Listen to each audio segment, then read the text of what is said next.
First contact's price.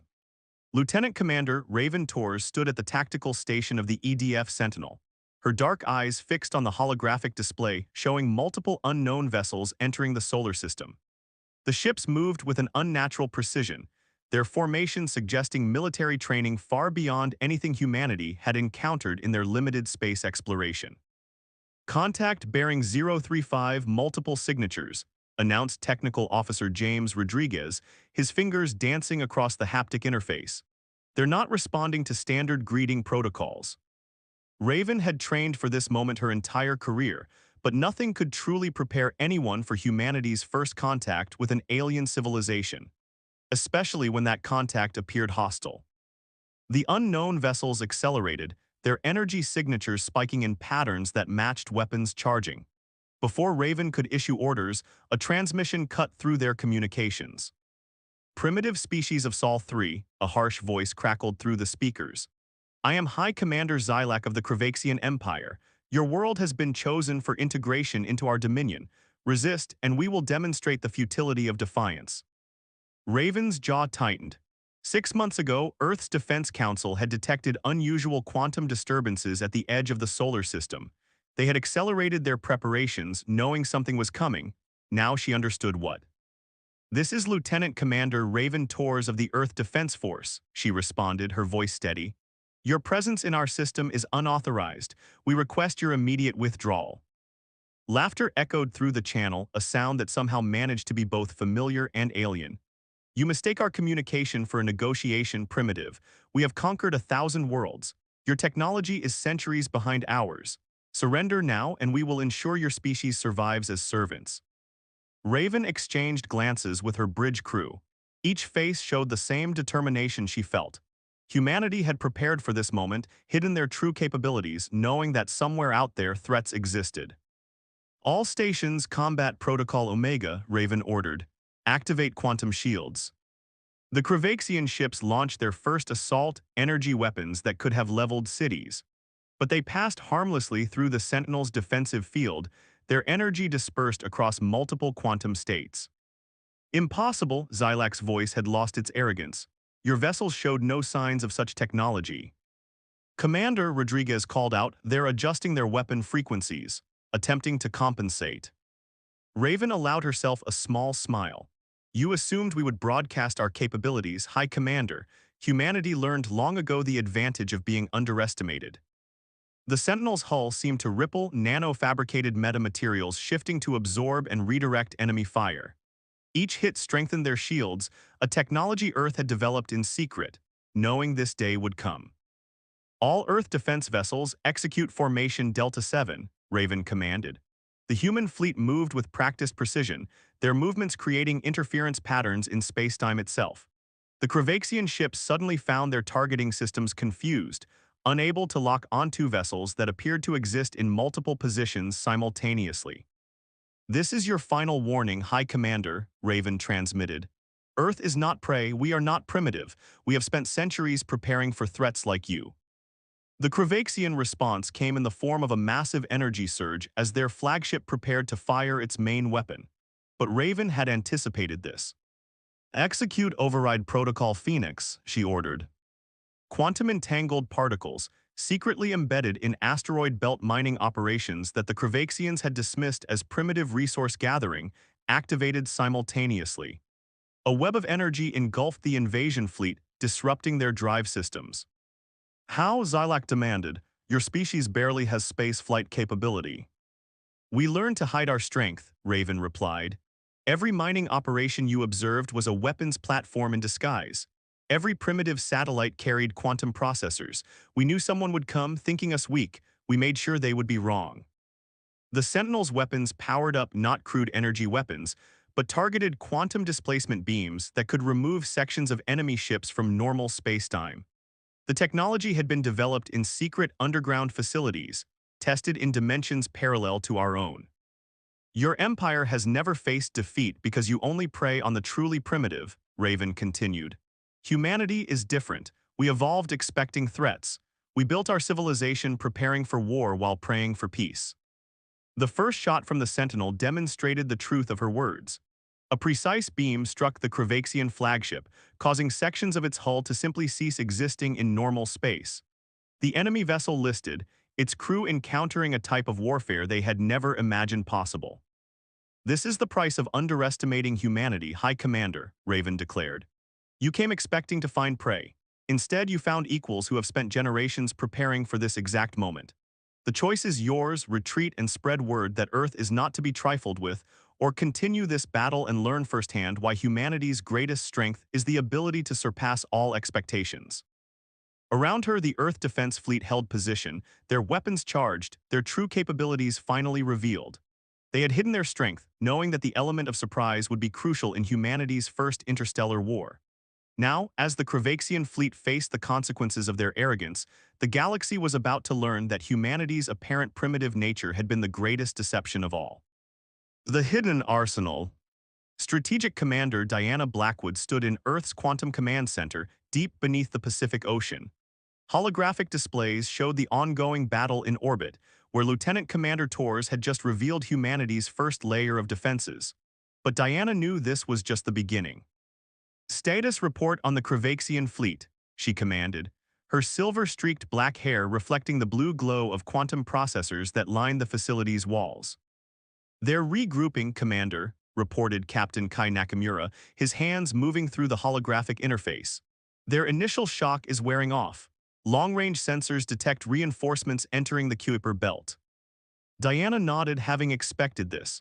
The Kravaxians wouldn't retreat after a single setback. Their empire had grown too large, their confidence too absolute, which meant it was time for Phase 2. "Lieutenant Commander Torres handled first contact perfectly," Diana said. "Now let's show them why Earth's defense goes far beyond a few quantum weapons. Activate the Helios network." Throughout the solar system, seemingly dormant satellites and space debris suddenly came alive. What the Kravaxians had dismissed as space junk from humanity's early ventures into space revealed themselves as nodes in an interconnected defense grid. "Helios Network Online," announced Dr. Alina Rossi, lead quantum physicist. "Dimensional interference fields at full capacity, ready to initiate Protocol Labyrinth." Diana opened a channel to all Earth Defense Forces. "All units prepare for dimensional shift, execute pattern Hydra." The human fleet seemed to ripple, their ships splitting into multiple quantum states. What had appeared to be a small defensive force suddenly became an armada, vessels emerging from parallel dimensions where they had been hidden, waiting for this moment. "Impossible," High Commander Xylak's voice crackled through the command center. "You cannot have this many ships, our scans." "Your scans showed what we wanted them to show," Diana interrupted. "While you watched our visible fleet, our real forces waited in dimensional pockets, protected by technology you thought beyond our capability." The Helios network activated fully, creating a web of quantum-entangled particles throughout the solar system. Space itself seemed to twist as hidden defense platforms emerged from subspace, their weapons already charged and targeting the incoming Kravaxian reinforcements. "Dr. Rossi," Diana commanded, "initiate the quantum cascade." Energy pulses rippled through space, creating a cascading effect that trapped the Kravaxian ships in a maze of altered spacetime. Their advanced drives, designed for normal space travel, suddenly found themselves fighting against laws of physics that seemed to change with every moment. "You hide like cowards," Xylak accused. "Fight us in real space." "You mistake preparation for cowardice," Diana responded calmly. "We hid our strength because we knew the galaxy contained threats like you. Every piece of debris you ignored, every primitive satellite you dismissed, was part of our defense." The Helios network continued its work, creating corridors of altered space that channeled the Kravaxian fleet into predetermined killing zones. Earth's hidden arsenal revealed itself layer by layer: automated defense platforms, dimensional traps, and weapons that defied conventional physics. "Captain Nakamura," Diana ordered, "activate the quantum disruptors." Devices hidden within the asteroid belt powered up, sending waves of quantum interference that caused the Kravaxian ship's energy shields to fluctuate wildly. Their advanced technology, reliant on stable physical laws, found itself helpless against weapons designed to alter reality itself. "Your empire spans 1,000 worlds," Diana transmitted to the increasingly desperate Kravaxian fleet, "but you never learned the most important lesson: true strength lies not in conquest, but in preparation." While you were busy subjugating primitive species, humanity was preparing for this exact moment. The Helios network tightened its grip, each node working in perfect synchronization to create a battlefield that favored Earth's defenders. Comm ships that had been hidden in dimensional pockets emerged at strategic points, their weapons specifically designed to counter Kravaxian technology. Dr. Rossi called out, they're attempting to open a hyperspace corridor for retreat. Diana allowed herself a small smile. Let them, our message will be more effective if some survive to deliver it. She opened a channel to the Kravaxian flagship. High Commander Xylak, you came to our system believing us primitive. Now you understand humanity's greatest weapon was never our technology but our foresight. We knew the galaxy would not be peaceful, so we prepared accordingly. The Kravaxian fleet, what remained of it, began a hasty retreat. Their once proud formation was now scattered, their confidence shattered by the revelation that they had drastically underestimated their intended prey. Should we pursue? Captain Nakamura asked. Diana shook her head. No, let them run. Let them tell others what they found here. Earth is not defenseless. We are not primitive. We are humanity, and we have spent our entire history preparing for this moment. As the enemy fleet fled, Diana watched the tactical displays showing Earth's true defensive capabilities. The Helios network remained active, its quantum web ready to trap any who would threaten humanity's home. The hidden arsenal had been revealed, but she knew this was just the beginning. All units, she commanded, maintain battle stations. This was their first attack, but it won't be their last. Humanity has revealed itself to the galaxy, now we must be ready for what comes next. Counter-strike. Admiral Marcus Chen stood on the bridge of the EDF Hyperion, Earth's most advanced warship, as it emerged from quantum space at the edge of Kravaxian territory. The vessel's revolutionary propulsion system had allowed them to cross vast distances in mere days, following the retreat of Xylak's defeated fleet. Stealth systems functioning at optimal levels, reported Commander Olivia West, her hands steady on the tactical controls. The Kravaxians have no idea we followed them home. Marcus studied the holographic display showing dozens of Kravaxian worlds, each a testament to their empire's reach. But where they saw strength, he saw vulnerability. Begin Phase 3, deploy the quantum probes. Microscopic devices, each carrying more computing power than entire cities, scattered throughout the system. They attached themselves to Kravaxian communication relays, defense platforms, and planetary shields, all while remaining completely undetectable to enemy sensors. Sir, Olivia called out, incoming transmission from Earth Command. Strategic Commander Diana Blackwood's hologram appeared on the bridge. Admiral Chen, the Helios network confirms successful quantum entanglement with all probes. We're seeing everything they're seeing. Excellent, Marcus replied. What's the status of their military response? They're mobilizing everything, Diana reported. Xylak's defeat has thrown their entire command structure into chaos. They've never faced a species capable of not just defeating them but following them home. Marcus allowed himself a grim smile. Then let's show them why pursuing this conflict would be their biggest mistake. Commander West, initiate Protocol Avalanche. Throughout Kravaxian space, the quantum probes activated simultaneously. Planetary shields flickered and failed. Defense platforms turned on their own ships. Communication systems broadcast tactical data to the wrong recipients. The entire military infrastructure of an empire that had stood for centuries began to crumble. Message from the Kravaxian High Command, Olivia announced. They're requesting immediate cessation of hostilities. Put them through, Marcus ordered. The holographic display shifted to show a panel of Kravaxian leaders, their usual arrogance replaced by barely concealed fear. What do you want? Demanded High Chancellor Vex, his scaled face tight with tension. You've made your point. Earth is not to be trifled with. Chancellor, Marcus replied calmly, we want what we've always wanted, peace. But peace through strength, not submission. You came to our world thinking us weak. Now you understand your mistake. A junior commander burst into the Kravaxian war room. Chancellor, we're detecting more human ships. They're everywhere, appearing out of nowhere. Marcus nodded to Commander West, who activated the next phase of their plan. Throughout Kravaxian space, Earth's hidden fleet emerged from quantum pockets, ships that had been positioned weeks or even months before the Kravaxians' failed invasion. Impossible, Vex shouted. You couldn't have predicted our attack, you couldn't have prepared for this. Chancellor, Marcus said, his voice carrying the weight of centuries of human military doctrine, we didn't predict your specific attack. We prepared for everyone's attack. While you watched our visible development, judging us by our public face, we were building this fleet in secret dimensions, developing technologies you thought centuries beyond us. The quantum probes continued their work, systematically dismantling the Kravaxian military infrastructure. Not through destruction, but through control, showing them that their technology, their weapons, their very defenses were now in human hands. You have two choices, Marcus continued. Continue this conflict and watch as we dismantle your empire piece by piece, or accept a new reality, one where humanity is recognized not as a target for conquest, but as a power to be respected. And if we choose peace, Vex asked, his voice subdued. Then we offer partnership, Marcus replied. Earth has no interest in conquest. We built this fleet, developed these technologies not out of a desire for war, but because we understood that peace must be protected. We offer you the chance to be part of that protection. The Kravaxian leaders conferred among themselves, their discussion heated but brief. Finally, Chancellor Vex turned back to the transmission. Your terms. First, immediate recognition of Earth's sovereignty and a non-aggression pact. Second, technological exchange, supervised and controlled, to ensure neither side gains overwhelming advantage.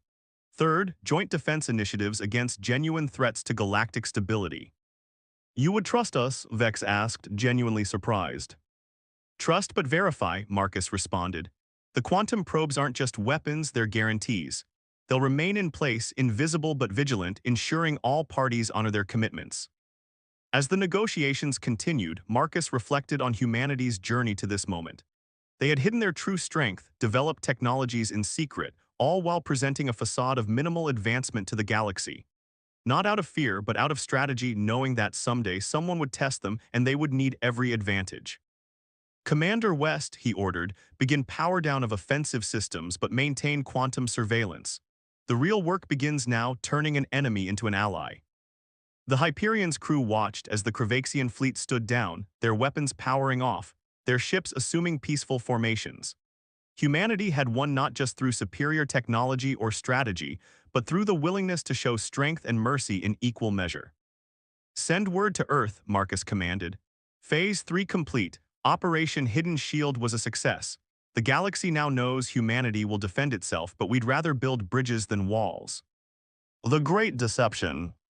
Commander Priya Patel stood in the heart of Earth's Quantum Cyber Command, her fingers dancing through holographic code streams as she orchestrated humanity's most ambitious digital warfare campaign. The quantum computers surrounding her processed data from across the Kravaxian Empire, each byte revealing new vulnerabilities in their supposedly impenetrable network. Status update on Operation Digital Phantom, she requested, her voice steady despite the enormous responsibility weighing on her shoulders. Lieutenant Felix Norton, her second-in-command, pulled up a complex network map. We've achieved 87% penetration of their primary systems. Their quantum encryption is failing exactly as predicted. Priya nodded, watching as her team's carefully planted algorithms worked their way through the Empire's defense networks. For years, they had hidden these capabilities, presenting Earth's digital infrastructure as primitive and vulnerable. Now, the truth was being revealed. Admiral Chen, she called through the quantum comlink, we're ready for the final phase of the cyber assault. Proceed, Commander, Marcus replied from the Hyperion. Show them why Earth's greatest weapon was never our ships or our guns, but our understanding of information warfare. Priya initiated the master sequence she had spent years perfecting. Throughout Kravaxian space, their quantum communication network began to transform.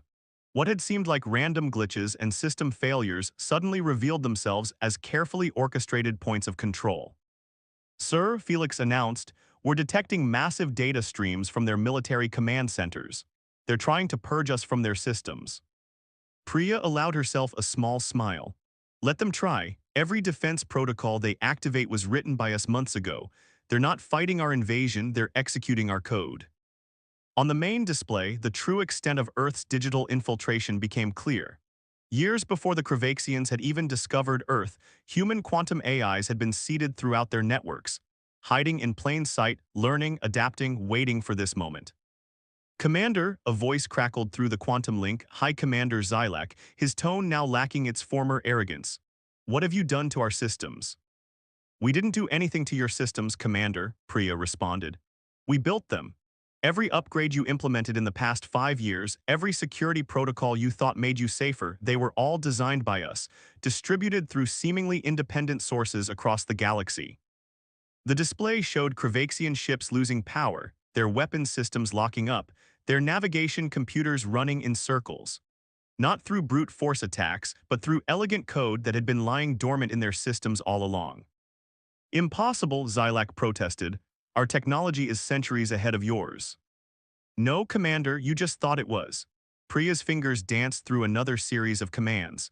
"While you watched our public networks judging us by what we showed the galaxy, we were building something far more sophisticated in the quantum realm."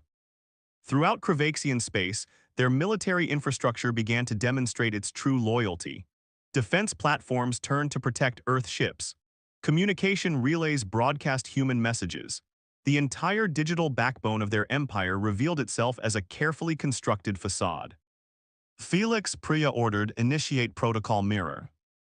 The quantum computers hummed as they executed her command. Suddenly, every Kravaxian officer saw the truth. Their secure communications had never been secure. Their classified research had been guided by human insight.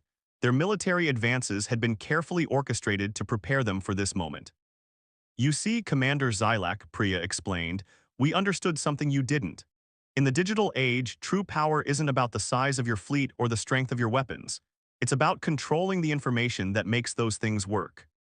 The Kravaxian leadership watched in horror as their most secure facilities displayed Earth's control protocols.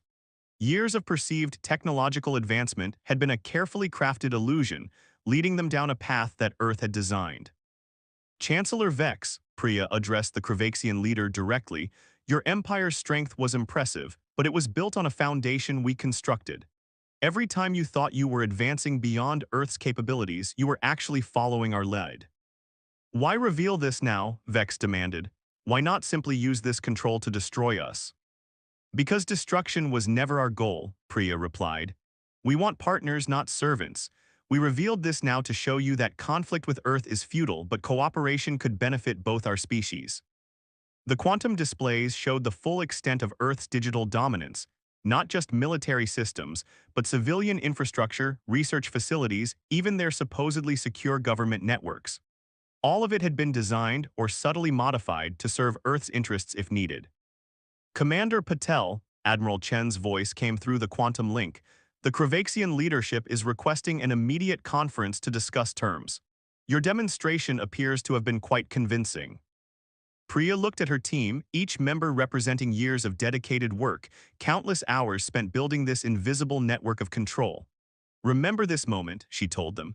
"We just won a war without firing a shot, conquered an empire without destroying a single ship. This is the power of information warfare." As the quantum computers continued their work, maintaining Earth's digital dominance while allowing the Kravaxians enough control to operate their basic systems, Priya reflected on the true nature of their victory. They had defeated the Kravaxians not through superior firepower or advanced technology, but through patience, foresight, and the understanding that in the modern galaxy, whoever controls the flow of information controls reality itself. Dawn of the Terran Age. The Grand Council chamber aboard the EDF Hyperion hummed with tension as representatives from Earth and the Kravaxian Empire gathered for the historic peace negotiations. Admiral Marcus Chen sat at the head of the curved table, flanked by Lieutenant Commander Raven Tors, Strategic Commander Diana Blackwood, and Commander Priya Patel, the architects of humanity's multi-layered victory. Across from them, Chancellor Vex led the Kravaxian delegation, his once-proud posture now tempered by the humbling revelations of the past weeks. High Commander Xylac sat beside him, his scaled features betraying a mix of respect and lingering disbelief. "Before we begin," Vex spoke, his translator conveying the complex harmonics of his native tongue, "I must ask, how long had you truly been preparing for this confrontation?" Admiral Chen exchanged glances with his team before responding. "Chancellor, we began preparing the moment we launched our first satellite. Every step of human space exploration was designed with dual purpose, advancement and defense." Commander Patel activated a holographic display, showing the true extent of Earth's preparation. What appeared to be routine space development was actually a carefully orchestrated strategy. Our seeming mistakes and setbacks were calculated steps to appear less advanced than we were. The display showed decades of human space activity, now revealed in its true light. Failed satellite launches that had actually deployed quantum surveillance systems, mining operations that constructed hidden weapon platforms, primitive communication arrays that masked quantum entanglement networks. Remarkable, Xylac admitted. We studied your species for years, watching what we thought were clumsy steps into space. All along, you were building an invisible defense grid that spanned your entire solar system.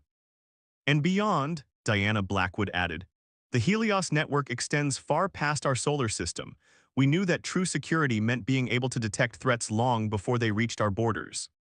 Chancellor Vex leaned forward. But why maintain such elaborate deception? Why not simply demonstrate your strength openly?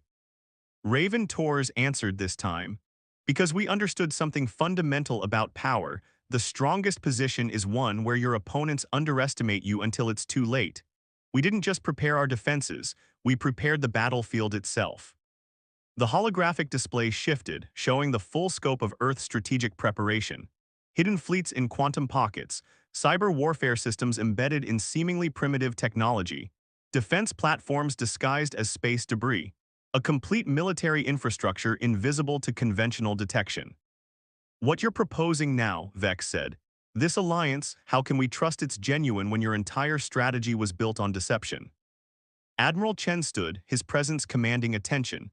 Chancellor, everything we did was in preparation for those who would try to conquer us. Now that you understand our true capabilities, we offer something different: genuine partnership. Earth has no desire for empire. We want stability, cooperation, and mutual growth. Commander Patel brought up new data streams. We're prepared to share certain technologies, establish joint defense initiatives. Our quantum networks can be repurposed for peaceful communication and trade. The very systems we use to protect ourselves can now protect all of us. The Kravaxian leaders conferred among themselves, their discussion carried out in encrypted channels that, unknown to them, Earth could still monitor.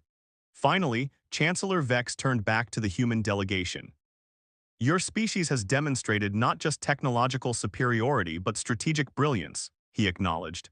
The question now is, what role do you see humanity playing in the greater galactic community? Admiral Chen's response was measured. We see ourselves as guardians, not conquerors. Earth has proven we can defend ourselves against any threat. Now we want to ensure that the galaxy becomes a place where such defenses are rarely needed. The negotiations continued for hours, eventually resulting in the Terran-Kravaxian Accord. The agreement established not just peace between the two powers, but a framework for transforming the galaxy itself. Earth's hidden strength would become an open deterrent against aggression. The quantum networks would facilitate trade and cultural exchange. The very technologies that had protected humanity would now protect civilization itself. As the Kravaxian delegation prepared to depart, Chancellor Vex approached Admiral Chen privately. You've changed everything, he said. The galaxy will never be the same. That was always the plan, Chen replied. Earth spent centuries preparing for war precisely because we wanted to create peace. Sometimes the best way to prevent conflict is to be so formidable that none dare start one. The Hyperion's observation deck offered a stunning view of Earth's fleet emerging from their quantum hiding places, taking up formation alongside Kravaxian ships. What had begun as an invasion had transformed into the foundation of a new galactic order. Commander Patel joined Admiral Chen at the window. The quantum networks are being reconfigured for peaceful use, she reported. Our hidden strength is becoming visible strength. And that, Chen said, watching the combined fleet, is how humanity truly changes the galaxy. Not through conquest or subjugation, but by being so prepared for war that we create the conditions for lasting peace. As the sun rose over Earth in the distance, its light reflected off the hulls of ships from both civilizations.